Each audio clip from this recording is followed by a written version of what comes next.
Boom, shaka, laka, boom. You've tuned in to the free-range human show of choice, your daily dose of reality radio. It starts right now. This is the Clay Edwards Show. I am, of course, Clay Edwards, coming at you live from the Men's Health and Women's Wellness of Mississippi studios here on the compound of WYAB 103.9 FM. Streaming worldwide and live this morning in stunning HD from or at SaveJXN on YouTube, X, and at Clay Edwards Show on Rumble. I have a guest here in the studio with me this morning, and I'm glad he texted me yesterday and asked if we were still on, because I, 5 years into this, still don't write my guest down. I try to remember everything in my head. He's like, "Are we still on?" I said, "Yes, absolutely." So that guest is Department of Public Safety, better known as DPS Commissioner Sean TINDELL, here in the studio for the first time. Sean, how you doing, brother? Doing great. How you doing this morning, Clay? Man, I'm good. Another morning, made it out here alive and kicking, and glad I'm here. It's a beautiful day in Mississippi. I was told by one of my attorney friends that I should say that the views and opinions expressed by the host on this show don't necessarily represent the thoughts and opinions of the guests. So I had to put a disclaimer in there. Touche. What's been going on, brother? Oh, running the roads. We've actually been on a track across the entire state, trying to hit 82 counties in 82 days. We finished with number 48 yesterday, and it's been real interesting. Talking to sheriffs, talking to chiefs, just getting input on public safety from across the state, whether you're DeSoto County, which is one of the largest, or Quitman County, which is one of the smallest. Just seeing what's happening in those communities and across the state, and getting their input on directives that they'd like to see to make Mississippi as a public safety sector better. Well, I'm glad you said DeSoto, because as soon as you mentioned that was where my mind went, as I see our friend Tuggle, Sheriff Tuggle up there, has gone viral around the state at least, because I guess he's going to open up the jail there for federal inmates, possibly to get arrested in Memphis. That's right. I think he's trying to send a message that if and we've seen this, so when you bring in an enforcement effort or saturation like what they're going to do in Memphis, the criminal element is kind of like dirty water. It finds the path of least resistance and gets on out. And so I think the thought is that as they try to get out of Memphis and avoid the accountability that's coming there, that they might try to flee to DeSoto. So I think he's trying to send a message that if you do it, we got plenty of space for you. We're going to get your cars. We're going to tow them out of here. We're going to put you in our jail, and you're not going to bring what's been happening in Memphis to Mississippi. I think it's a strong effort. I like it. I love this, and I'm glad we're starting here. I love this effort that Trump is putting forward. I like you said, saturation. And I think Jackson needs it terribly. Even with the great job you guys are doing with Capitol Police, there hasn't been a bigger cheerleader of the Capitol Police than the guy sitting across from you here. And we constantly give out our FAFO awards to guys that have found themselves on the other end of car pursuits and whatever else with Capitol Police. I mean, I probably owe somebody over there a Christmas card or a gift card, because I've made a lot of money on my TikToks making fun of these idiots that have gotten themselves arrested. Thank you to the Capitol Police and the original Jump Out Boys for that. Heck, the FAFO championship might not even exist without the Capitol Police. So thank y'all. Y'all have reshaped my life. Well, actually, they certainly, they don't mind pursuing. And, if you commit a crime in the capital city, in the CCID, you're not going to just, run away. They're gonna chase you down and try to catch you. And so, in fact, they had one just this week. So, nothing has changed from that perspective. And so, I think what they're doing up there is great. I would like to see. And I think the Guard can fill a purpose in trying to make Memphis safe, just like it did in D.C. and possibly even Jackson. But I do agree with Mayor Horn that more resources committed towards law enforcement officers and public safety is needed. I was in Cleveland, Mississippi, up in Bolivar County, and Cleveland's not a very big town, but their starting pay for their law enforcement officers is $61,000. They have 47 officers in a town of about 15 or 16,000 people. They do a tremendous job up there. They're able to recruit good quality law enforcement. And in the middle of the Delta, it is a town that is known to be relatively safe. Of course, they've had some issues there this last week, and hopefully we'll get an opportunity to talk about that as well up at Delta State. But But it just shows you when community leaders commit to public safety, they're willing to put resources behind it. They're willing to hire officers and pay them a livable wage. You're going to have good results. No, absolutely. Well, let me ask you this. So theoretically, and I agree on more resources, but I also agree, let's come in and get to a point where the resources can help. Because I'm going to tell you, just more resources, it ain't going to stop thugs in South Jackson from doing thugs in South Jackson stuff. I was one of those thugs for a good part of my life. And then, I found the inside of a cold jail cell and found myself on house arrest for a year back in 2007. And that changed my life forever. It only took 3 days in Hinds County to change my life forever. I don't think a lot of these guys are seeing the inside of the jail. And I also don't think a lot of these guys are scared of going to jail. I think jail is just because I think we got a lot of prison culture out in the streets now. And the stuff they're doing in the streets, they're doing in jail. So jail is just, tax-free, work-free, paid vacation for a lot of these guys. They're not scared of jail. But with that said, I think that I don't know if 20 more cops makes a difference in Jackson. As far as long-term it may. But short-term, stopping the crime or limiting the crime, putting a fear of God in these people, maybe is the phrase I'm looking for here. I think the military would serve a great or National Guard. I say the same thing, but people correct me all the time. They go sign up. They do their work. It's military to me. Bring them in, stop the bleeding, get a game plan together for continuing to stop the bleeding, and then create more resources. Okay, you guys worked with us, being the federal government. If I'm Trump, I'm like, okay, great. You guys worked with us. Y'all are professional. You let us come in and help. We've cleared the deck for y'all. Now, here's some resources because you've proven your work. You'll play ball, and let's keep this place safe. Well, and look, I think a lot of the Guard members, I know we have a number of troopers and Capitol Police officers, a number of folks at the Department of Public Safety that also serve in the Guard. So you do have a lot of law enforcement officers that are also members of the Guard. In fact, I know some from across the state that have been sent up to D.C. and now headed towards Memphis as part of this call. So I think you've got that aspect of it, which is good. And then again, I think when I talk about resources, I'm really talking about the local city councils and board of supervisors committing themselves to public safety initiatives by supporting their sheriffs, their chiefs. Again, I've been to some cities where the starting salaries are $26,000 for a law enforcement officer. That's just absolutely inadequate. I would tell the mayor of that town to his face that is deplorable, and we ought to be doing better. Well, that was Jackson until a few years ago, and it still ain't much better. I know they had to raise it to compete with Capitol Police and compete with the suburban areas. Well, and that's where the commitment comes. So the commitment, we can't rely on the federal government to make that commitment for us. Locally, we have to make that commitment, and in our state, we have to make that commitment. And so when that commitment's there, you see results. And then you talk about how it impacted you being in a jail cell in Hinds County, and just 3 days there was enough to make you reevaluate where you were going in life. And so I've had the opportunity, and this is one of the things I love about doing this 82 counties in 82 days. Just this week, I was over in Scott County talking to the sheriff over there and talking about juvenile crime. They had done away with their juvenile holding facility, so they didn't have it for a number of years. They started having problems with juvenile crime. They brought it back, and they've seen a drastic reduction in juvenile crime because word gets out pretty quick. Mess around, find out. You're gonna be in juvie for the weekend, and those kids stop doing those crimes because they know there's going to be consequences.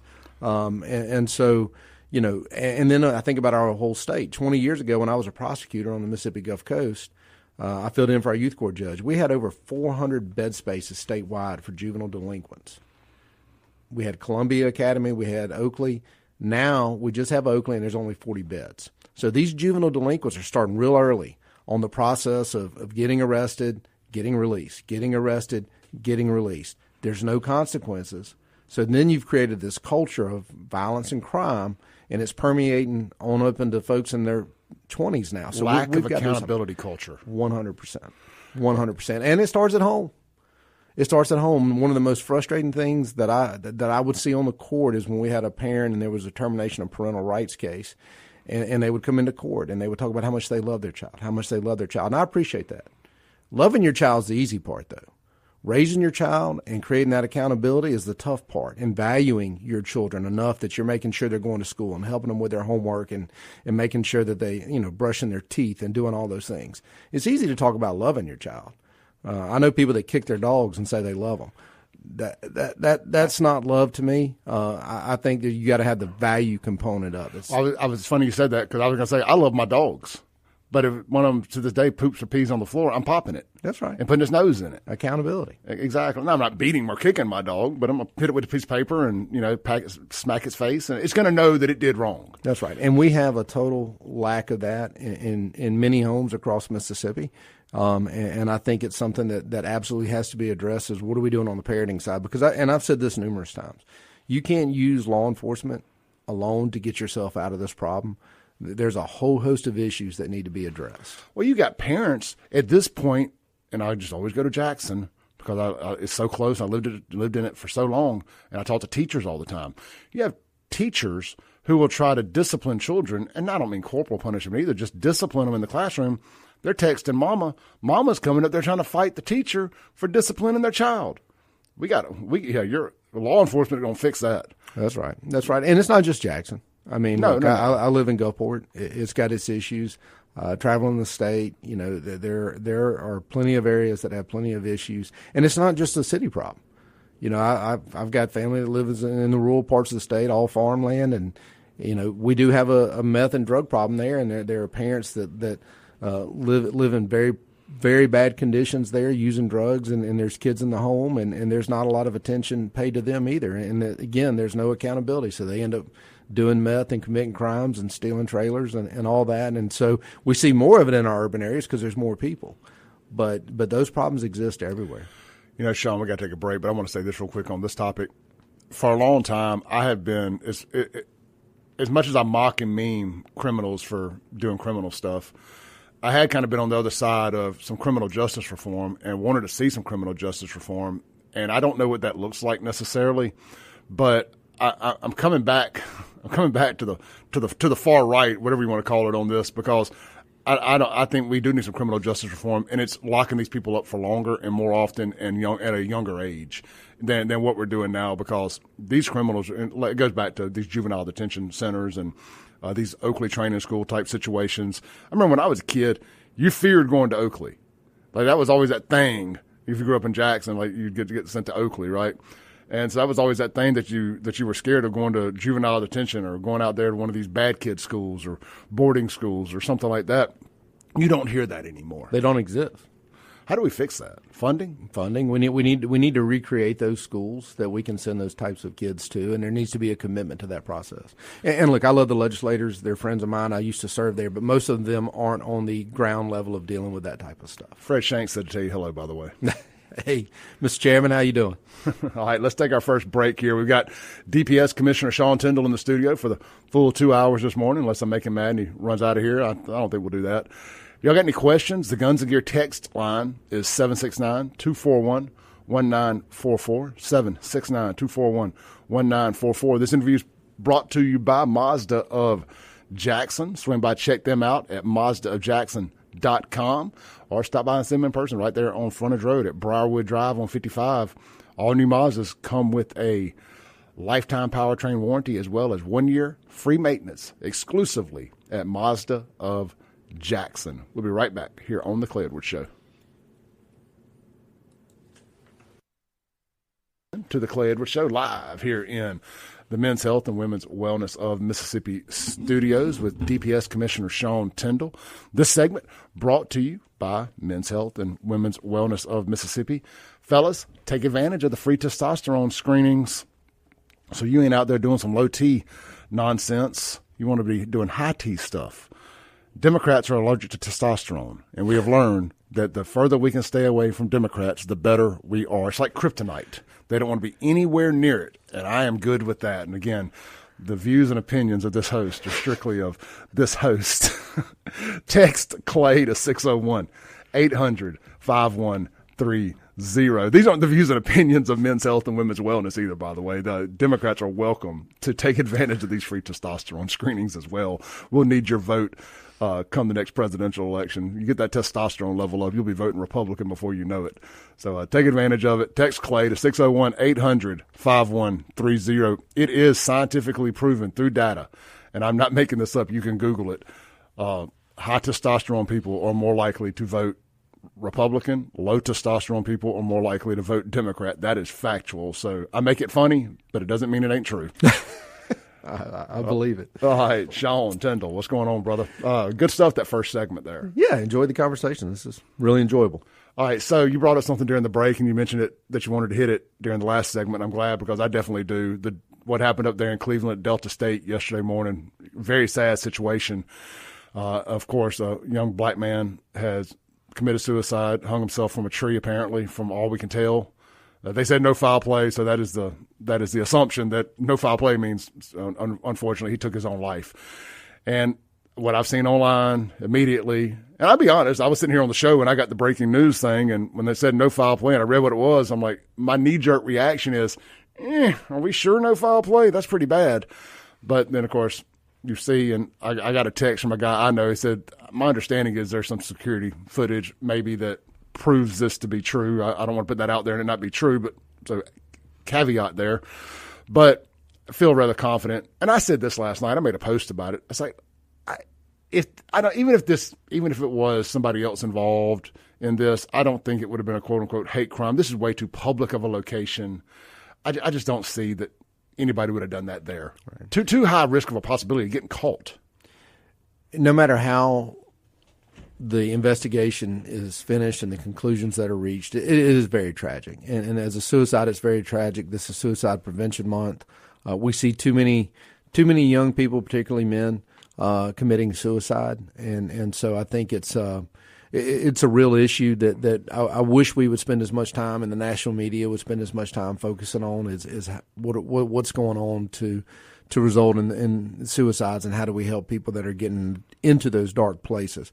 It is extremely frustrating when the first thing that happens is a narrative goes out and a call to action by elected officials and those that are wanting to make political statements to take advantage of the moment in this situation and describe it as a lynching. Because, if you look at what the definition of a lynching is and look at it from a historical standpoint, we haven't had a lynching in Mississippi in decades.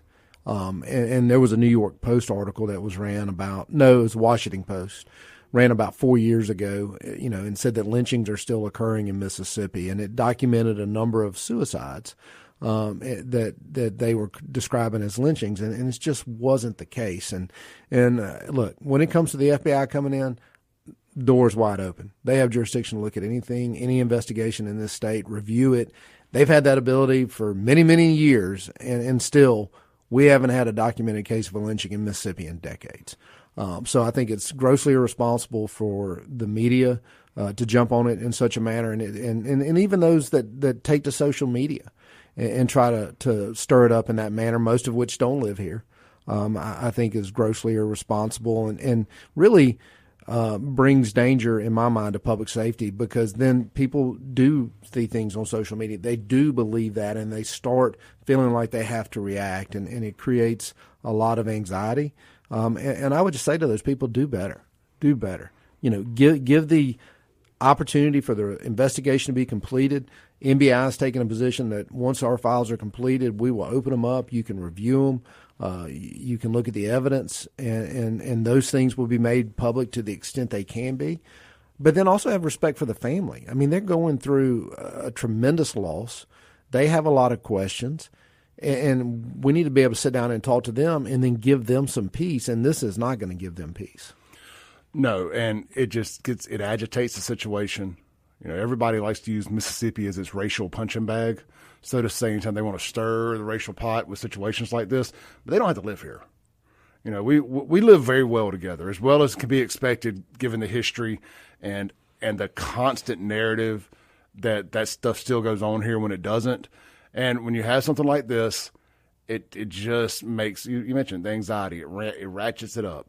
It's just like what the national media does with black men and the police and traffic stops and all this other stuff, trying to tell them that they're going to get killed every time they get pulled over, and you get pulled over, and it ratchets up anxiety to a level that becomes untenable a lot of times when these guys decide to run and everything else. I've talked about it ad nauseum on this show, and I blame it on the media, the overwhelming majority of it on the media for creating a situation that doesn't exist. Yeah. And look, times have changed in Mississippi. I mean, I remember when I first got in the legislature in 2011, 2010, and we had a number of legislators that were older than myself that had been through segregated schools, had started in segregated schools. And I was talking to one of the other legislators that was my age and said, look around this room, and there's different ideas and thoughts because we are a new generation. We're the first generation that come through here that went to integrated schools. And so, ever since I was in school, I had black friends, I had Asian friends on the coast, I had, all those things. And we just didn't see the world in the same lens as some of that old guard. And it's the same thing when we talk about the elites from New York, New York Post, Washington Post, trying to paint a narrative that Mississippi is this, still what it was in the 50s and 60s. And it's just not. I mean, times have changed. No, absolutely. Again, and yesterday, I mean, what are the odds? You had another guy, a white guy, found hanging in Vicksburg. Right. Initial reports were suicide, and that he was black. I mean, there were people putting it out there that another black man's been found hung in Vicksburg, and it was absolutely not true. He was white, and so then of course that kind of subsided as far as the attention that was getting. But it just shows you the difference. And I've said this publicly before. If a black man commits suicide by asphyxiation, hanging himself, that's going to get a lot of attention. White guy does it, not that much attention. A little white girl goes missing, and Nancy Grace is all over Facebook and in the media trying to make, she's gone. A little black girl goes missing, nobody's paying attention. Yeah, there's even a name for that. I think it's called missing white girl. There's a saying for it. The national media is in this to make money, and they're trying to get as much attention and get people worked up as much as they can, so they'll pay attention to what they're putting out there, and that's what gets the attention. It's the little blonde white girl that goes missing.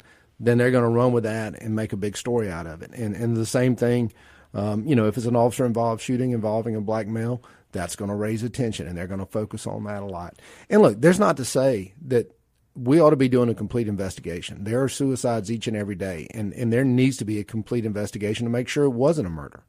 And that's why we have a board-certified forensic medical pathologist, doctor, that does the autopsy, that collects evidence, and then makes that determination as to whether or not it's a homicide or a suicide. Now, they'll base that on some of what law enforcement provides them, but it's not the police in Cleveland, Mississippi that's making that decision, or in Jackson. I mean, that is a medical examiner, trained, board-certified forensic pathologist. Politics removed. Is making that decision. Right, as it should be. As it should be. And again, open up door, FBI wants to come look at any of those, look at our files. If they reach a different conclusion, then let's talk about it. The families deserve that sort of comfort, that knowing that there is a complete investigation, that there's independence, and it's transparent. And so that's what we try to do. I just don't like the national media coming in and twisting everything in a way that truthfully is there to benefit them when they can make that type of story. Well, I had yesterday on one of my Instagram videos, it's an older one that a guy found. I guess the content was similar. The subject of the content was similar to this. Anyhow, he's like, there were two lynchings of black men yesterday in Mississippi by white people. I said, please enlighten me on what you're talking about. And the two hangings. Yeah. And it had already matriculated into this guy on social media, who I'm sure is not the only one, who at 10 o'clock last night, when I got this notification, is still thinking that it was a lynching of two black men by white people in Mississippi. And again, and that's the media. My heart goes out to those families. And I would hate to Absolutely. think that it was somebody in my family and then it was all over the media and the news, and I'm trying to process what's going on. So again, thoughts and prayers to them, and to those that decide they should get on Facebook right away and start pushing those narratives, or TikTok, or Twitter, or whatever the case may be, until the national media that likes to run with that as well. Because I did get a call from the AP yesterday wanting to do a story about it. Do better.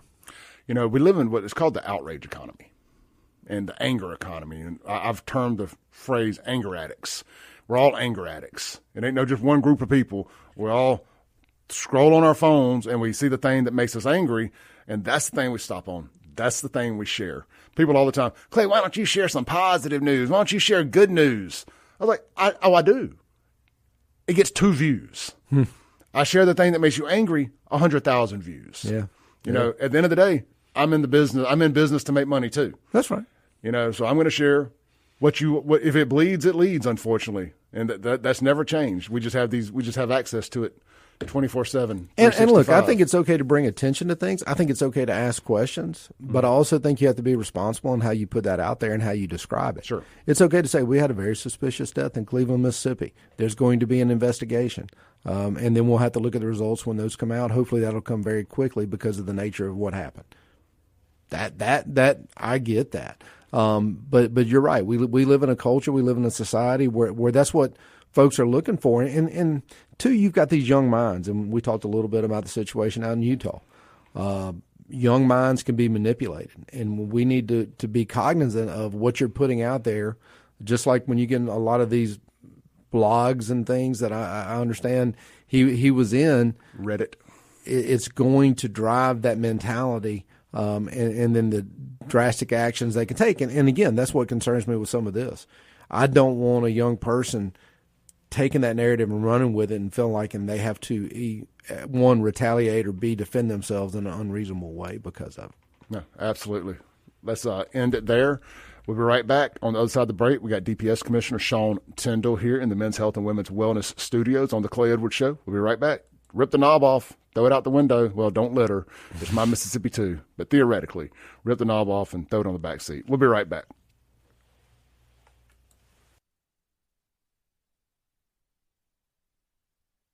Welcome back in to the Clay Edwards Show here live on WYAB 103.9, streaming worldwide at SaveJXN on YouTube, X, and Rumble. I still want to say Facebook, but I'm not streaming on Facebook anymore. Not going to get kicked off of there with this incendiary content.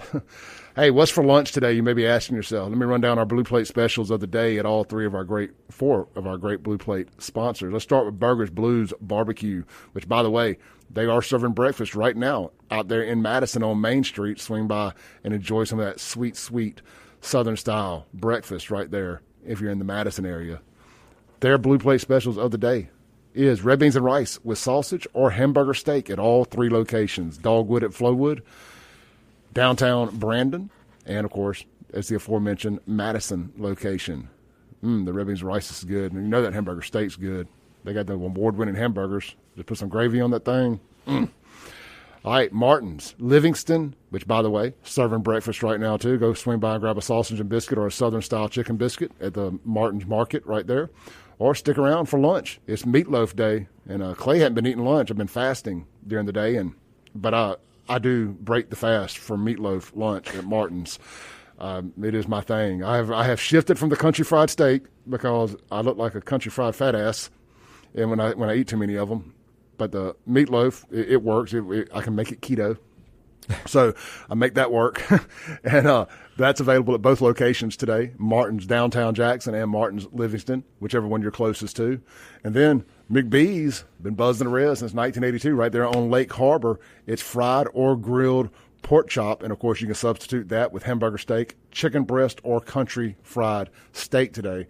And I go out on the limb and I say it. I think McBee's has got the best fried okra in town.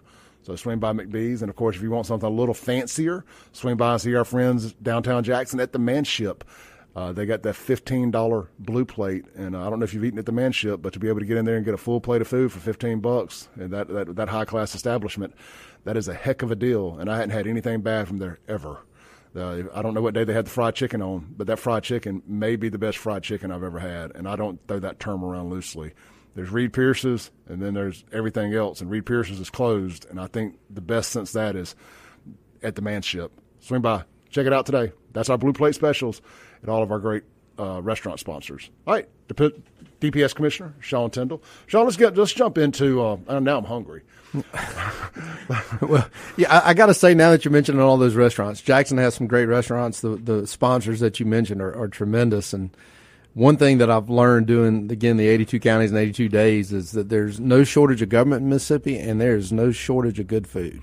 I'm going to make it 82 pounds in 82 days if I keep doing what I'm doing. No, I tell you what, let's stay on this for just a second, because there are so many great little dive bar restaurants and, little gas station cutaways that got 2 little booths in it and do the blue plates and all, the little cafeteria style blue plates. Oh, yeah. And man, it's like, I say this, and this ain't joking at all. I mean this. I would bet money on this. You can walk in any random gas station in Mississippi and get the best barbecue in the world and it not even have a name. Well, you go down to Rose's, on the south side of Hattiesburg. I don't know if you've been there. I don't go to the coast without stopping on the way back to grab a slab of ribs and a pork chop. Look, it does so good. They even closed their gas station, gas pumps down. It used to be a gas station. Yeah, so now you can park and get the barbecue. And then, of course, they got the guy on TikTok that does all the gas station reviews. I don't know if you've seen him. Yeah, Schroeder. I can't never get his name. Stafford Schroeder or something like that. Right. He's great.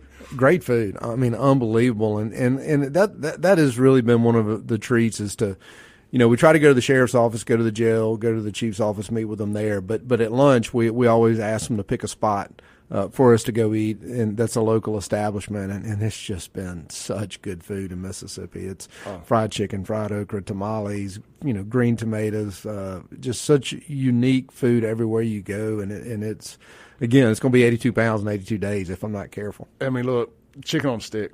Yeah. And so many places do it differently. Yeah. Now, some places just put chicken on it, and that's fine, but I like mine with the chicken, the potatoes, the bell pepper, pickle, the whole 9 yards. And, I mean, you walk in some of these gas stations, and there's these, 2-3 pound chicken on the sticks for $7. I'm like, that one Rose's, by the way. We always talk about their barbecue. Their chicken on a stick it may be the best chicken on a stick in the state at a barbecue place. Yeah, no, it's you great. just never know. And look, I grew up in the food business. My family owned Cajun's Fried Chicken on the coast, so a little plug for them down there. Mm-hmm. But I was busting tables there. It was a full service buffet, blue plate type of place, and so I'm a chicken connoisseur when it comes to eating good Southern food. My dad had he had an old mini mart type thing. It was called Bowles Corbett, and it was a service station without gas, and it had a liquor store on one side and the convenience store on the other side. And we were the first people, to my knowledge, with a Chester fried. Oh yeah, at least in Jackson, maybe the state, I'm not sure, but man, yeah. So I grew up in that too, and just that good fried chicken, and I still to this day I like gizzards from being there. Yeah, now I hadn't had one in years. But it was like just gnawing on a piece of beef jerky that was fried. But, man, so much good stuff. That gas station food. There's a reason why we are the most obese state. And, I mean, I don't even know that it's a bad thing, to be honest, because it was a very pleasurable experience getting to 300 pounds. Well, I'll tell you what. When you come down to the coast, we'll go to Cajun's. I'll treat you there and let you try some of that good food. Is Cajun's the one that looked kind of like a Popeyes? Oh, easy. No. It's kind of like the McDowell's and from Coming to America. Yeah. Golden Arches versus the Golden Arch. Yeah. I mean, we got an orange roof. We got fabulous fried chicken. They had famous fried chicken. That's great. I've had it. I'm making sure we're talking about the same thing. No, that's it. It's and look, and to my stepdad and my stepbrother's credit, Popeyes came in on both sides of them and said we're going to run you out of business. And in a few years, they were out of business, and so Popeyes was out of business. And then they tried to sue them, and fortunately, Cajuns ended up winning that case. And so they've been in business now for about 30 years. So they found the Cajuns? They did. Oh, okay. So it wasn't like a franchise that they bought? No. They started it, and then we had franchises in Baton Rouge all the way over to Destin. And I have seen others. So they're not just the one on the coast. Well, Katrina hit, and then everything just kind of shrunk for us. My family business was that part of it was pretty much wiped away.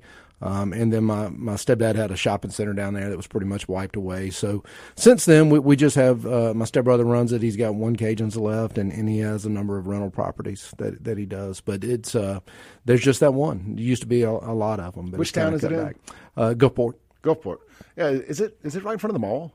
No, it used to be right in front of the mall in Biloxi. Okay, that's one. And that was the original location. And that's the one I used to work at when I was a kid. And then, but now the one in Gulfport's the only one left over on Pass Road in Biloxi. And there's something about those local restaurants. We've got Brooklyn's Pizzeria down there that all the people in Gulfport go eat Brooklyn's Pizza. It's just a local pizza dive. Mm-hmm.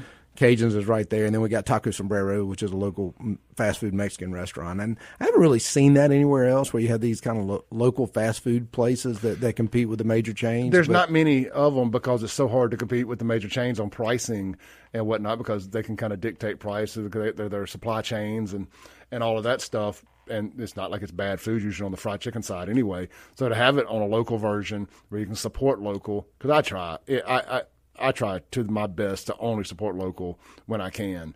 And, so that is odd. Yeah, it's unusual. Rare. It's rare, and I haven't really seen it anywhere else. But you talk to folks down there, that's where they go to eat. And so, and look, you got a lot of great restaurants, I said, here in Jackson. And the ones you mentioned, you can't beat the food. It's amazing up here. No, it is. It is easy. You don't have to try to find good food. Like the problem is just try not to eat it all the time. That's right. That's right.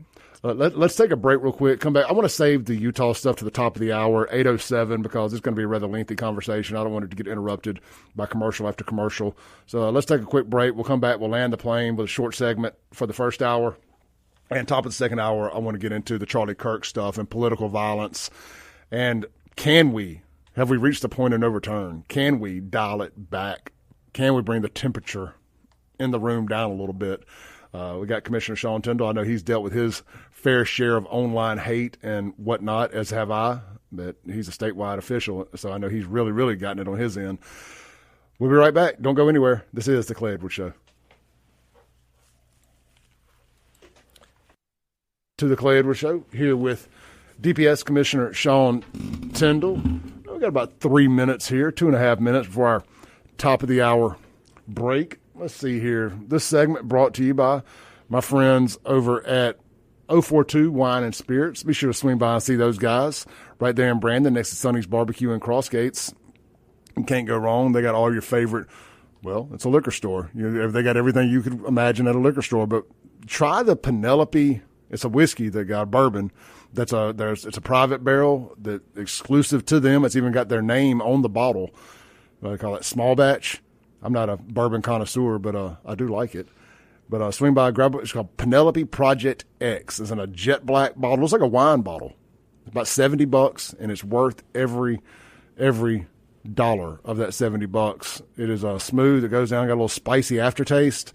I like my Fireball, so I like that spicy aftertaste on my bourbons and whiskeys and whatnot. And yes, I just compared a $70 bottle of small batch to Fireball, but that's a compliment coming from me. So swing by, check that out. And they've still got some bottles of their Four Roses private barrel also with their name and logo on it. And it's supposed to be one of their hard to find 10 recipes. So if you're a collector of Four Roses and you're looking to have all 10 recipes, they've got one of the harder to find ones out there.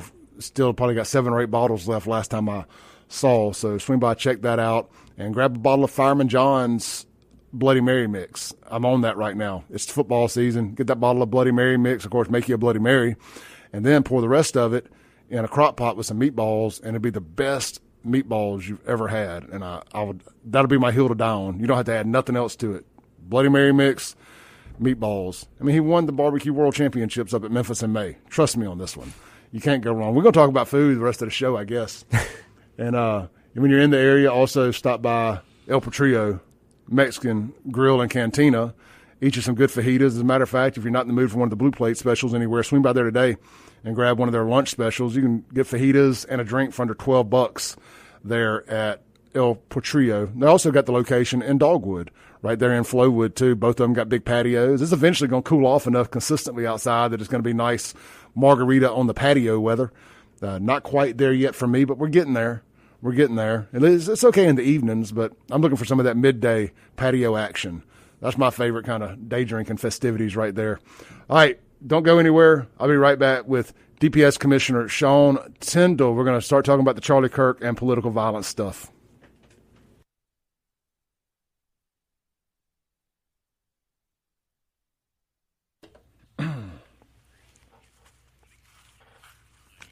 Boom goes the dynamite. It's hour 2 of the Clay Edwards Show here live on WYAB, streaming worldwide at Save JXN on Facebook, on YouTube, X, and Rumble. Just search Save JXN or Clay Edwards Show. You should find it there. And let's see here. This segment brought to you by our friends over at Ellis Autoplex. Swing by, see Casey and the team today. Right there, Highway 471 on Flowwood Drive. Not Flowwood Drive. Highway 471 in Flowwood. Sorry. Get it all confused around here every now and then. Look, they call it Little Truck City. They got the largest selection of pre-owned F-150s, Silverados, Dodges, but they really specialize in F-150s. I guess it ain't called Dodge anymore, the Rams. It's always going to be Dodge to me. I don't know, why would you change the name? But neither here nor there. You're looking for a pre-owned one, check out Ellis Autoplex before you check out anywhere else. But they really specialize in pre-owned F-150s. They know them better than anybody. Casey and myself worked at Great Daniels Ford for years and years and years. Casey especially. He knows the F-150 inside and out. They know what problems that they have. They get those all taken care of in the recon before they sell it. And that means a lot, especially with these EcoBoosts and the little issues that they're known to have. You get a dealership that's taking care of those and preventatively fixing them on higher mileage trucks before they sell them. That's how you keep customers from coming back angry. That's how you prevent bad reviews from happening. And they're all about that over at Ellis Autoplex. Swing by, see them today. And don't forget, they buy cars too. Even if you ain't buying one from them, they will buy your car today. They will write you a local check that you can go cash today, not a bogus cashier's check from some scandalous crazy person off Facebook Marketplace. I still don't know how you people are getting tricked on that with all the evidence we have. If you listen to this radio show, you've heard me talk about it ad nauseum. If you are if you're selling Pookie your car and he gives you a bad cashier's check and you're shocked that Pookie didn't actually have $50,000 to buy your truck, shame on you. Shame on you. You get no sympathy from me. And also your insurance company, they're not going to pay for that because that's not a stolen vehicle. So you're just SOL. Don't get SOL. Go see Casey at Ellis Autoplex, ellisautoplex.com. Commissioner, that is something I'm passionate about is that Facebook Marketplace stuff. Yeah. These people in these cashier's checks. I'm sure y'all have had to deal with it ad nauseum. Well, that and just the danger of showing up, in certain locations, and then you end up getting robbed of your watch too. Bad enough that they, didn't show up with the product, and they steal your money and your watch. So you got to be careful. We see it happen in these rural areas a lot. These people will meet at these service stations right by the interstates. And I'll just pick like Vaden, for example, somewhere like that. They commit a crime right there, and they're on the interstate out there in a pretty rural area. There may or may not be any law enforcement for miles and miles and miles. They got a chance to get away. They done, and we've seen it like with side-by-sides and four-wheelers and ATVs more so in these rural areas. These guys will meet. They'll steal the ATV. They may or may not shoot you in the process. I mean, we've seen cases of both happen to some people, and it's tragic. Well, and the frustrating thing, and it was kind of like with eBay, back 20 years ago when eBay was really, really taking off, and we would have incidences where they would send out a notice, oh, the first bid fell through. Now you're the high bid, and send us some money, and we'll send you the car or the product. And when I was an assistant DA, we had a number of cases where people would send $20,000, and the car never showed up. Well, you just got scammed, and so you just got to be very vigilant. It's no different than the texts that people get now saying that the DMV is going to freeze your license. Well, number one, we don't have a DMV in Mississippi, so if you get any text saying the DMV is looking for you to pay money, it's a fraud in Mississippi. We don't have a DMV in Mississippi. And if you get a text saying that, it's unpaid tickets, it's, our license are going to be suspended, this and that, call us directly. Don't rely on that. We're not going to text you. If there's an issue with your license or something like that, we're going to reach out to you directly and want you to call us back directly. Don't rely on text. You send certified mail, right? That's right. We send certified mail, depending on what it is. And then you need to call your local sheriff's office. Talk to your sheriff. He's your elected official. He'll be able to tell you if there's any warrants for your arrest. Every one of these that I've seen has been absolutely false. If you're a good law-abiding citizen, you're generally not going to have to worry about that. Real quick, unplanned topic here, but you mentioned that.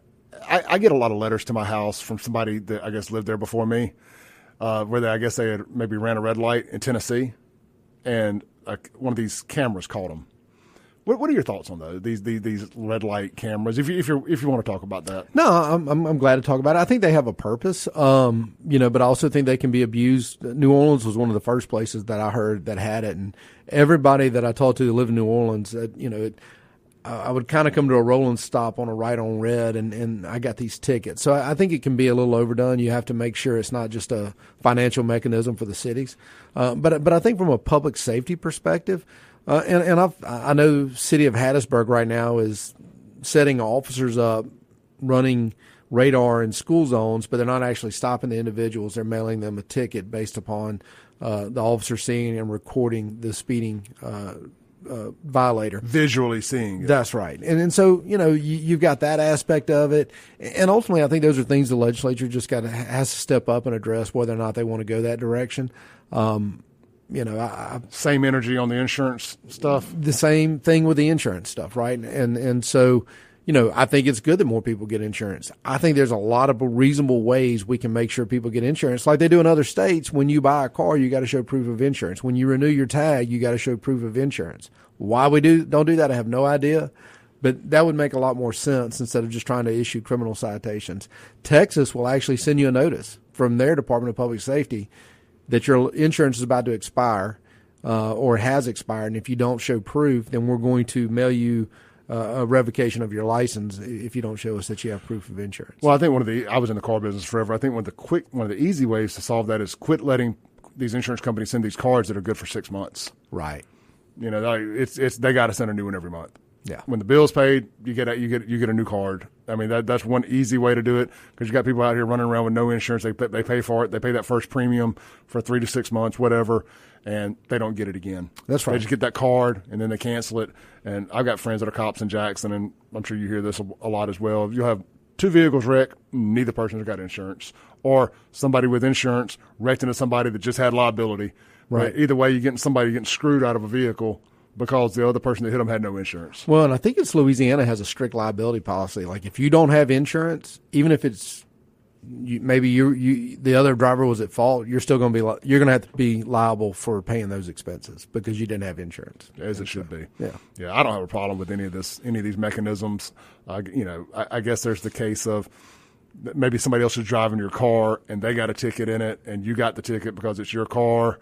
I'm sure that's everybody's excuse is, I wasn't even driving. Well, that's why we have a court. And you show them, say, I wasn't driving the car, and you're willing to go under oath and say that wasn't me, and the judge believes you, then it can be dismissed. And that's the beauty of the American judicial system is even on that misdemeanor, that speeding ticket, that right on red, that failure to yield, you can show up in court and plead your case. Yeah, look, I'm a habitual right on red runner, but I'm not going to run a red light going straight. But right on red, I'm taking my liberties. I'm rolling the dice. But especially like coming off that exit at downtown Brandon. I knew I got busted 2 days ago. I mean, I came off of it hot, turning right in the downtown Brandon exit, and boom, there was a cop right there at the gas station. I looked up about a half mile down the road, and there he was on my bumper. I was like, let me go and roll my windows down and get everything ready here.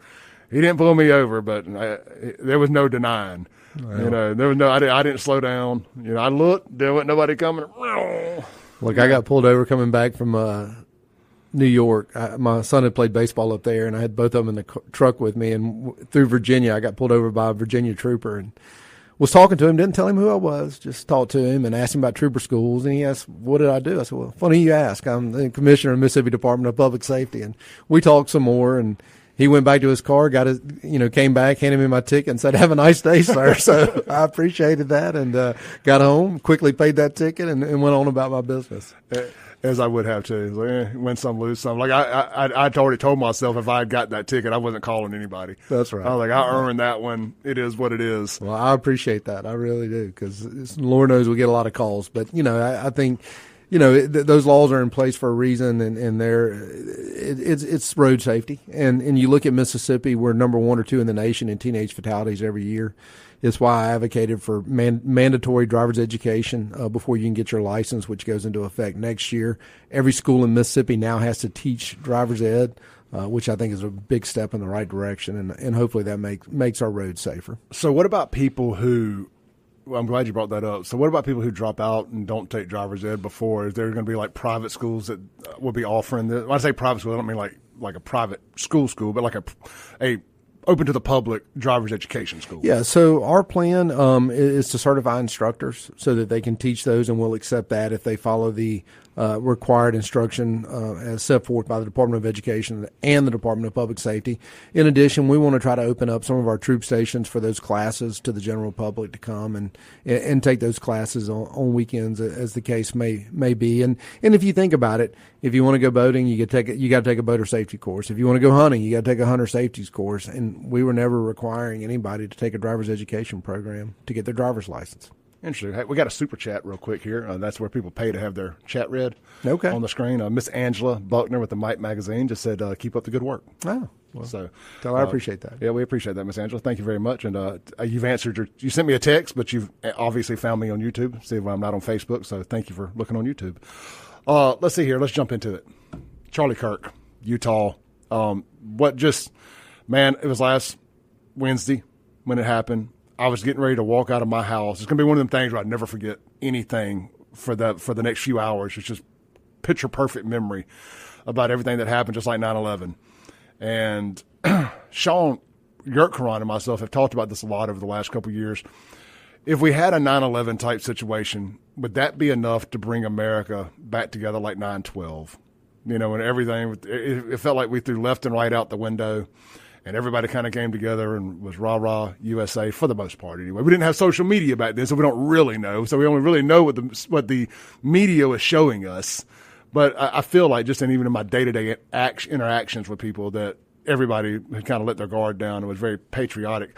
I don't want to compare a single assassination to 9/11, but it did grip the nation. It was one of these very polarizing events that it had the potential for people to say, this is too hot. It's time to bring the temperature down in the room a little bit when stuff like this is happening. But that is not what happened.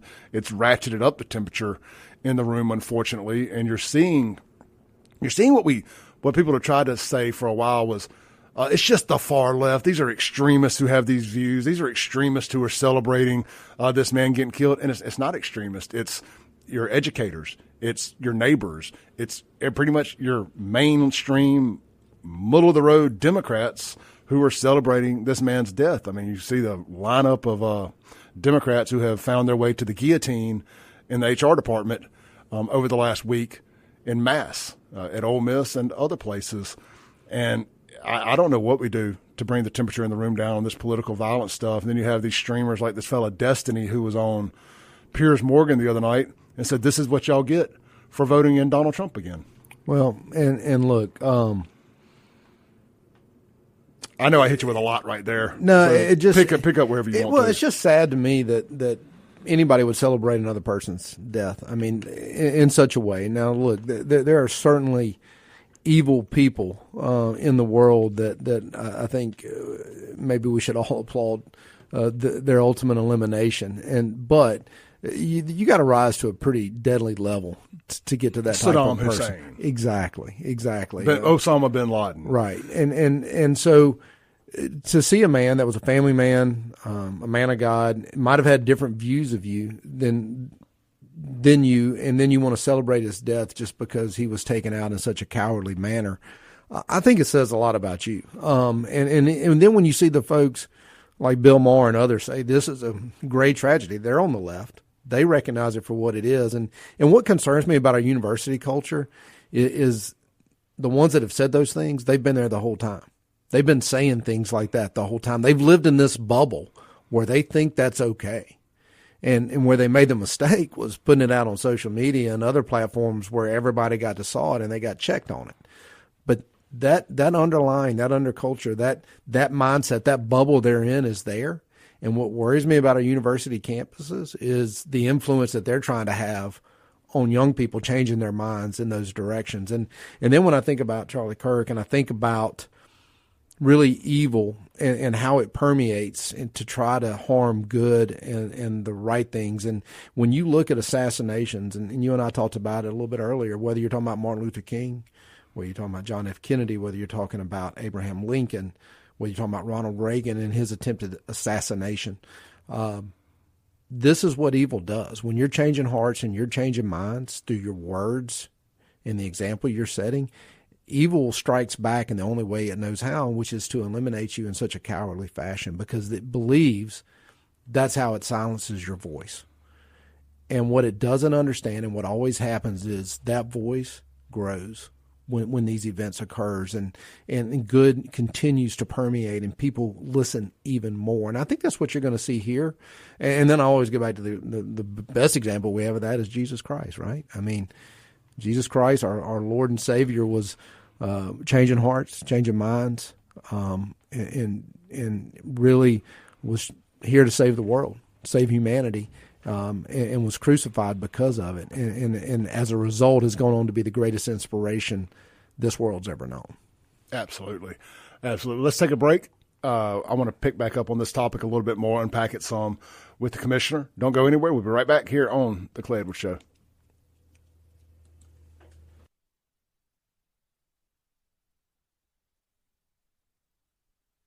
Welcome back in to the Clay Edwards Show, here with Commissioner Sean Tindell of Department of Public Safety.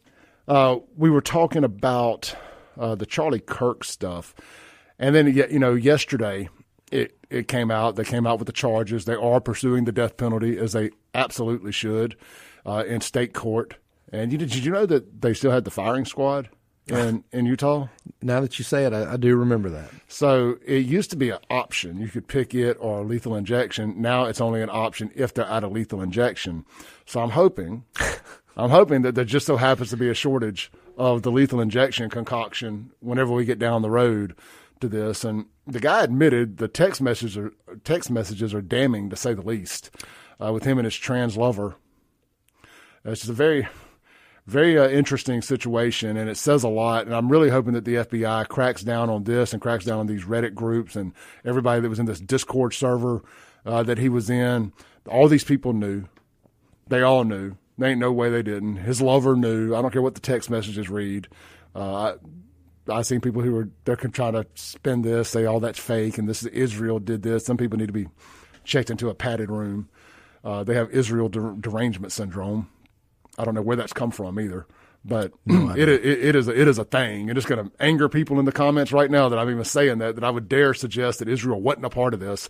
But y'all sound crazy when y'all say that stuff. And that's coming from a full-blown conspiracy theorist. I've yet to meet a conspiracy that I didn't believe. And I don't believe until this.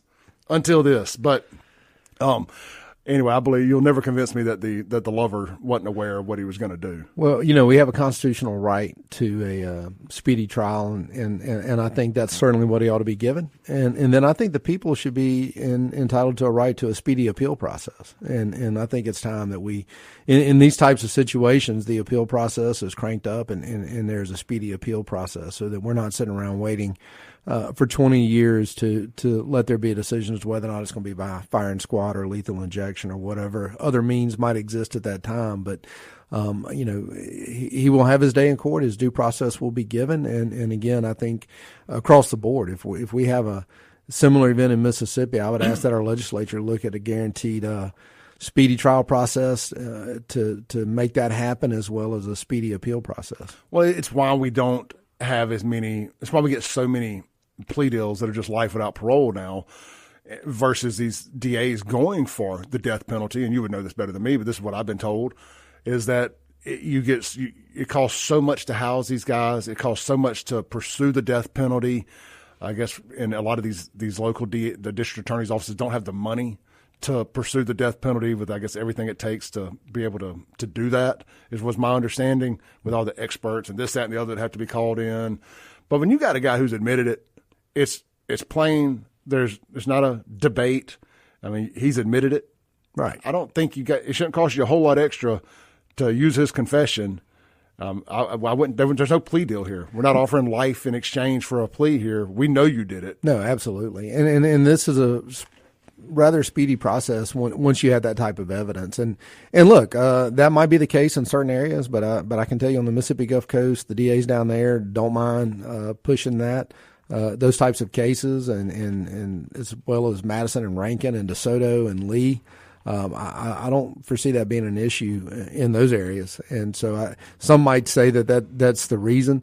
And I've heard some people use that as a reason not to have a death penalty. And I can respect the cost of it, but still, this is about justice. And when a jury of your peers finds you guilty in such a way and the evidence is there, and I think we ought to have certain safeguards, that it's limited to certain types of cases. This is clearly one where it ought to be done. No, that I agree with. If there's any shadow of a doubt, if there's not if it's just circumstantial evidence, even if we decide we're going to lock them away for life on the circumstantial, I don't think you can kill somebody over circumstantial evidence. And unfortunately, I think in our judicial system, that option is open, even in circumstantial cases, for somebody to get the death penalty. I'd like to see that more closely looked at, to where, when you have that physical evidence case where it's not just circumstantial, where you have admissions, DNA, that you can truly pursue it. And I think that's a good path to be looking at. But it's this is a case that it's abundantly clear. And again, it's sad that it's come to this, but I hopefully what we will see is greater awareness of what Charlie stood for, and how he was changing those hearts and minds on those college campuses, and what it was that the left in particular was really scared of about him. So I said this on my show, and I'm glad you mentioned that. I said this the day after it happened, or maybe the day it happened, whatever, sometime in the aftermath. I put out so much content, I can't remember where I said it at, but they killed Charlie because the left loves grooming children. They love to groom them and radicalize them on these college campuses, and even sooner in these public schools.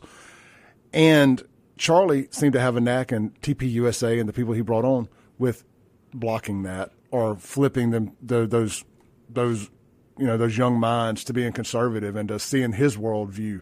And they deemed him as a true threat to their message. And that's why they took him out, because they feared Charlie Kirk, but what they did not take into account was Charlie Kirk's got 30,000, 40,000 hours of content out there that will live forever. And it's only going to open up more minds. I've seen so many people come out to quasi-contradict my previous statement. It has converted a lot of people who said, I can't be on the left anymore. I've seen a ton of videos. Well, a lot of people didn't even know who he was. Right. And now everybody knows who he was. And so, I think that's a lot of young people did, but a lot of older people didn't. My mom's a great example. I mean, she's 70 years old, and she had no idea who this individual was. It's deeply concerning for her, because she worries about me, much like my children do, and my wife, and other elected officials. I had conversations with some of our elected officials, both local and statewide, that were concerned after this event, and their children were actually crying when they talked to them, because this isn't going to happen to you, is it, Mom or Dad? And so, violence has no place, and I think Charlie said as much, that we ought to be able to debate without getting violent with each other, and so I appreciated that when I watched him. I appreciated when he would look at somebody and say, well, you and I are just going to disagree. Here's my fact, here's your fact, here's our opinion. We're going to disagree. Yeah. And so I thought it was great that he brought that type of debate on our college campuses, which is all too often an area where, if you're conservative, your voice is silenced and pushed out and not allowed to really speak up. So the day it happened, and you talk about you spoke to people and yourself, and your mom's concerned about you. I got the same thing. I get a ton of death threats. The day it happened, I walked out. The day it happened, the day after it happened, after my show, I walk out of here, and I get a phone call from a friend in law enforcement, and he's like, "Hey, I need to talk to you." I was like, "Oh no." I was like, "What did I do?" He said, "Hey, look, we got a pretty bad dude that we arrested, and he's got some video of you in his phone getting in and out of your truck at a grocery store." It's like, and it just ratchets it up.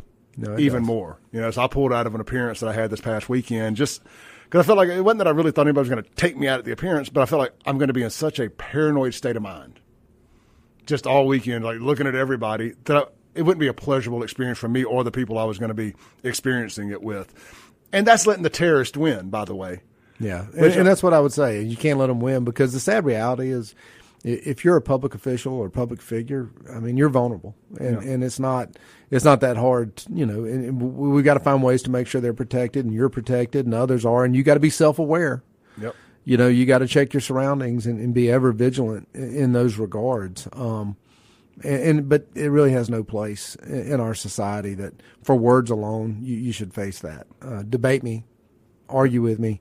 But I should be able to sit in my yard, watch my kids play without a pistol in my pocket, and I've had to do that at times in my public life. No, I should be able to go walking on the trails, and I have to take a gun with me. I should be able to do a lot of things I have to do without keeping a gun with me, and I'm constantly having to downsize to make it fit.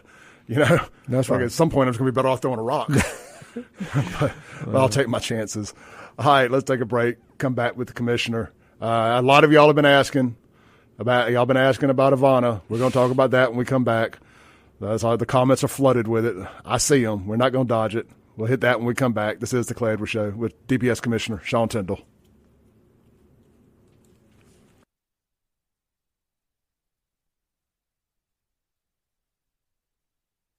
Welcome back in to the Men's Health and Women's Wellness in Mississippi Studios. This is the Clay Edwards Show with DPS Commissioner Sean Tindell. Real quick, this segment brought to you by our friends at Guns and Gear, located right there, Highway 51 North in Gluckstadt, Mississippi. Stop by, see Hunter and the team today. What are the odds of your name being Hunter and you owning a gun store? I mean, it's almost like God has something to do with that, right? Go by, see them today. Shop them online, gunsandgear.co. They are your one-stop shop for guns, ammo, gear. They got a great selection of knives out there too, man. We always talk about guns, but man, a good knife is such a great, such a great Swiss Army knife to have. You use a knife for way more than self-defense. Every package I get from Amazon now, I need a machete to open. They got so much tape and stuff on them. But with all that said, stop by, see them today. You know, I've been screaming it from the top of my lungs. You know, most of these gun stores and stuff around here that you go to for gunsmithing and Cerakoting work, they just send it to Guns and Gear. Cut the middleman out. Take it straight there yourself and let Hunter take care of it for you. Also, maybe you've inherited some guns through an estate or something like that. You don't know what to do with, don't know what they're worth, whatnot. Don't plan on keeping them. Holler at Hunter. Let him put a number on it for you. Let him help you find out what they're worth. Maybe he'll make you an offer. Maybe he can help you sell them. Maybe just give you a number so you know what they're worth. I don't think he charges anything for that service. So reach out to him. That's Hunter at Guns in Gear, located right there at Yandell Road, 51 North in Gluckstadt. Again, the new website is gunsandgear.co, and it's guns in, the letter N, not guns and. So it's like Guns N' Roses, gunsandgear.co. The text line, by the way, the Guns and Gear text line is 769-241-1944. And on that text line, we've had a lot of people ask about the stuff with Ivana. What's the update with Ivana? Is she getting her job back? I don't see that happening. And so right now it's, we've got pending litigation, and so you're limited as to what you could say about it. But, of course, it's public record in some respects. We filed a motion to dismiss her claims, and she's filed a response, and we'll see where the court takes it from there. You know, this will be the second. Our first motion to dismiss was granted. She was given an opportunity to refile, which she did. And so we'll go from there. I'm, of course, being a former judge and prosecutor, I have a lot of faith in our court system and believe ultimately the right conclusions will be reached. And so, but I think anybody that knows me and looks at my track record of public service, looks at me as a person or an individual, knows that those claims are lack little to no merit as it pertains to me. It's the first time in my professional career or personal that I've been sued in my individual capacity. So I don't think you go through 52 years and have that type of track record if I was doing the things that she alleges. So. No, I mean, and just in a real world application here of allowing somebody back into the force that has been, for a lack of a better term, just very toxic, at least at minimum since she left, been very deflammatory of everything, of leadership, of the whole 9 yards. That would, just from a workplace situation, that'd be untenable for her to come back and stir in the pot potentially. Right. Or anybody else. Yeah. And so, since we've been there, if there's been that type of departure from the agency or in the past, typically those people they haven't come back. And so, I don't see the situation being much different. I don't know that's what she wants either. I guess I'd let her answer that question, but I don't see that happening anytime in the near future. Yeah. I mean, look, I've been very careful about speaking ill of Ivana because, frankly, I liked Ivana. She lived across the street from me. I really don't have a bad word to say about her. And we've gotten sideways because I don't agree with her on this. And at the end of the day, as the shirt I'm wearing says, FAFO, she fooled around and she found out. And lack of accountability and lack of self-awareness got her into the situation that she's in. And the rules were changed for her, from my understanding, at trooper school when the physical therapy, PT, physical tests were alterated for her to be able to pass them. Altered for her to be able to pass them. And then you go into, from day one, Special exemptions are being made for you, and then you get away with one thing, you get away with another, you get away with another, and you get away with another. And eventually accountability catches up with you. Eventually you F around enough, you find out. And that's, from the outside looking in, that's appeared to be what happened. And when you became DPS commissioner, I guess you said you're going to clean some things up, and that was one of them. Well, and we've tried. And, of course, she got there before I was there, so I'm not aware of the circumstances that it occurred with her entry into patrol school. But I have tried to say allegedly there, but that's what I've heard from multiple people. So let me put that as allegedly. Well, and I've tried to create that culture of accountability, and I'll be the first to say I probably don't always get it right. I try to do the right things day in and day out in my life. I try to be led by the guidance that God gives me each and every day, and and much like a lot of the people I think should do in the world. I mean, I even pray for the people that are against me, and I pray for Ivana. I pray that she finds peace in whatever form that can come in. So. But again, in that situation, I felt like the agency took the course of action that it needed to take, and I support those that make those decisions. Absolutely. Let's see here. There was another one I wanted to hit, and I'm having a brain fart after that. Let's see. Well, we can circle back to some of the text messages while I work through my brain. Well, one thing you and I talked about was the gentleman on Woodrow Wilson. And again, that was another tragic circumstance where I think somebody was having a mental health crisis. And, I put out there that he didn't work for us and had never worked for us that I was aware of. And some people know the man on Woodrow Wilson is the guy that had the big hand-painted sign that said, F you, Sean Tyndall, and this whole diatribe written under it that ended up. And it was so weird. It was like I had texted that picture to you when it went viral, and I said, "Well, welcome to the party because you got some crazy people that hate you too," something to that extent. And then a couple days later, I said, "Hey, I'm hearing that this guy that's held up out there is that guy," and it ended up being true. And it's just a sad situation. You see these people having these mental health lapses from sanity, and we talked earlier about. Needing money for detention schools for kids and stuff. We really need some money for mental health. We have a mental health crisis in this country. Absolutely. Again, going back to the 82 counties, 82 days, I've done 48. Number always in the top 3 issues that local law enforcement are dealing with: juvenile and mental health crisis. And what are we doing with these folks that are in mental health crisis? Because the jails really aren't a place to keep them. We don't have the facilities to keep them long term. But that's not what they're trained for in jails. They're not, and they're not getting the treatment they need in jails. And clearly, this individual is in a crisis. And what we didn't want him to do was come into the lobby of DPS or another government building or any public area and maybe shoot somebody. So, and if you look at the way it ended, that's a very high possibility that he could have done something like that. That's right. And so we're trying to get those individuals help before they get to that point of crisis. And so we need to find a way as a state that we can better deal with that. And you're even hearing the talk on the national level. Part of the problem with the mental health issue in our country is we've tried to do these community-based rehabilitation for mental health, and we've done away with insane asylums for the most part. And so once somebody gets stable, they have to release them under federal laws. The problem is the standard ought to be, can you remain stable? Because once these people get out, A, most crazy people don't think they're crazy, so they're going to quit taking their medication. Or B, even if they're willing to do that, they can't afford to keep taking those medications. Well, the medicine starts working and they think they're healed and they quit taking it. That's right. Especially with like bipolar and schizophrenia and stuff like that. And I have a lot of sympathy for these people who are like paranoid schizophrenia and bipolar disorder. It is tragic. I've seen it. I've worked with people who have dealt with it. And it's sad, but the rest of us shouldn't have to deal with it because you can't deal with it. And then you got social media that just exacerbates it, and the internet that just exacerbates it when they start getting into these different chat rooms and other things, that their conspiracy theories grow even more and more and more. And I think that's what you saw here. Absolutely. I mean, this kind of reminded me of that Mel Gibson movie where the black helicopters were following him around, and I mean, like this guy like really thought that everybody was out to get him, and cops were riding by shooting guns at his house, and this, that, and the other. And I mean, I have a friend that's friends with him and was kind of telling me his side of the story and stuff, and said he was really a nice guy. Russell Crowe in A Beautiful Mind, where he had these people following him his whole life that he visually saw, and it took him a long time to realize they weren't real. Yeah, I think another problem we have, and this is above both of our pay grades, but we're over medicating people. We're giving them medicines at way too young of an age to deal with things that aren't really problems. They're just life.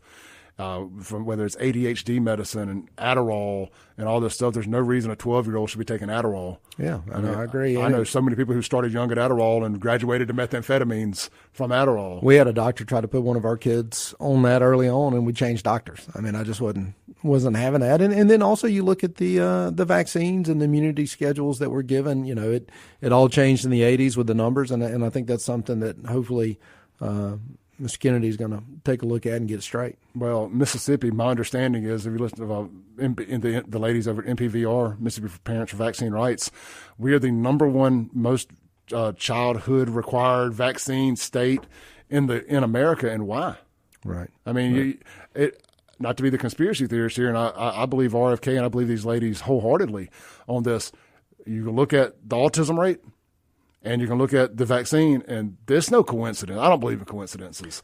I mean, when we started doing all these childhood vaccines, and you look at autism, and yeah, and look, I think you can. It doesn't always have to be black or white. I mean, I think there's some vaccines that most people could agree are needed. Sure, and there are others that you know. Do you need 80? I don't, and my kids don't, and so I think we need to take a strong evaluation in how we handle that. Man, Sean, I couldn't agree more. I didn't think we would have got on that topic today, but I'm really glad to know that that's where your state of mind is on that. I think a lot more about you. Well, I already liked you, but I think a lot more about you after the last 5 minutes here. I truly do. But, I mean, like, look at these school shootings and stuff.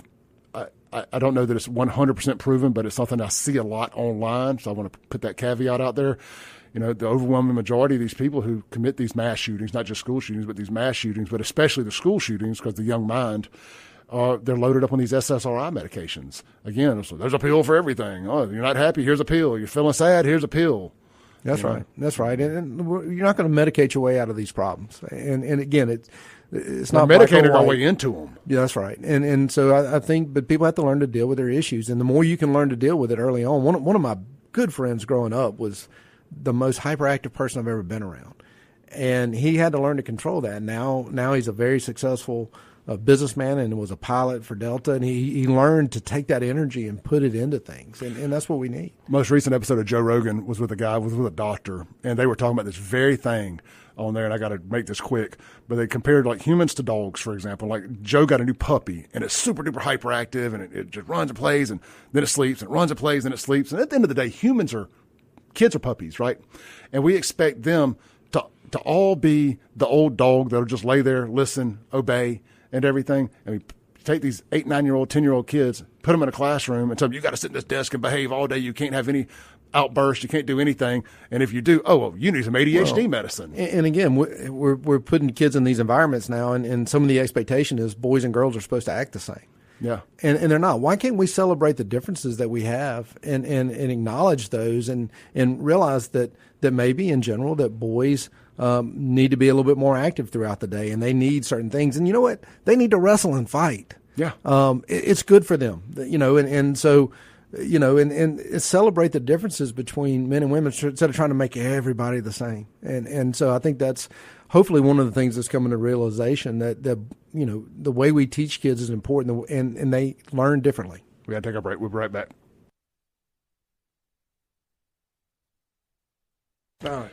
All right, man. As we land the plane here, Commissioner Tindell, thank you for coming in today, brother, and doing 2 full hours. Well, glad to be here. We got a busy day. We got a retired troopers luncheon that I'm about to go to and address them and talk about some of the things we got going on at DPS, and another full week. Be at Gulfport High tomorrow, speaking to the junior class down there, and then back on the road next week, hitting all these counties. We're off the radio, but I want to finish up online real quick. You can take the headphones off. Yeah, you'll just be hearing whatever's on the radio there.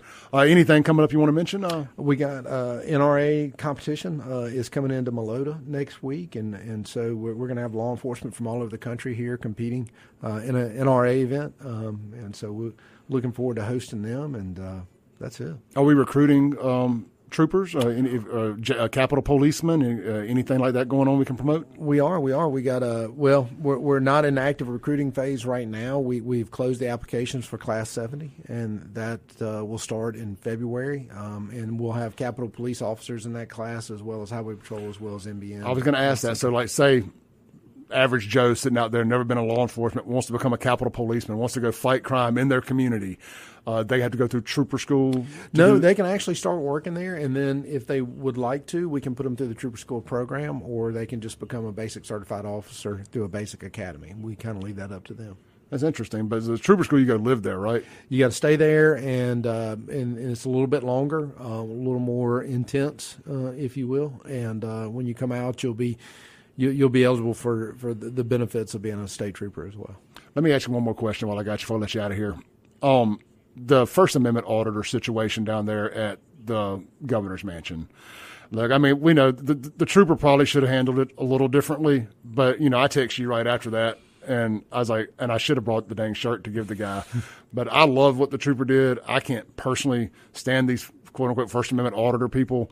The guy got everything he deserved, and I hope the trooper still has his job and didn't get in too much trouble for it, but I commend him for what he did that day, and he handled it better than I would have. Well, he's still with the department, and we've done some training there, and he certainly could have handled that better. And look, here's the thing with the First Amendment auditors. There's a lot of educational stuff there that I think is important, and we use it as a training opportunity for our entire agency to understand First Amendment rights and how those should be handled and how they should be dealt with. And so we've actually used it as a training opportunity. I don't always agree with their tactics. I mean, I think some of it's just trying to garner attention for themselves, but they're not wrong. And so we want to make sure that we're safeguarding the First Amendment with everything we do at the Department of Public Safety. Well, I think there's a fine line in the First Amendment and just being an asshole. Yeah. Well, and just walking up demanding access to things that you don't have access to. That's not covered under the First Amendment, and the way I read the First Amendment. That's right, and I think that's something ultimately our courts have to look at, to what extent they're going to allow some of that to continue on. And there's certainly restricted areas. So now what you're seeing as a byproduct of that is less areas open to the public, because a lot of law enforcement agencies and government agencies have started restricting their parking lots and other areas of the building that you can't just walk into for that very reason. So, as it should be. I mean, because again, so you get a First Amendment auditor to come in that is a crazy person with an axe to grind, parading as a First Amendment auditor. They get back here where they don't belong, and they do something that could be very tragic. That's right. That's right. You've got too many crazy people again, out there. It's a great educational opportunity for us, and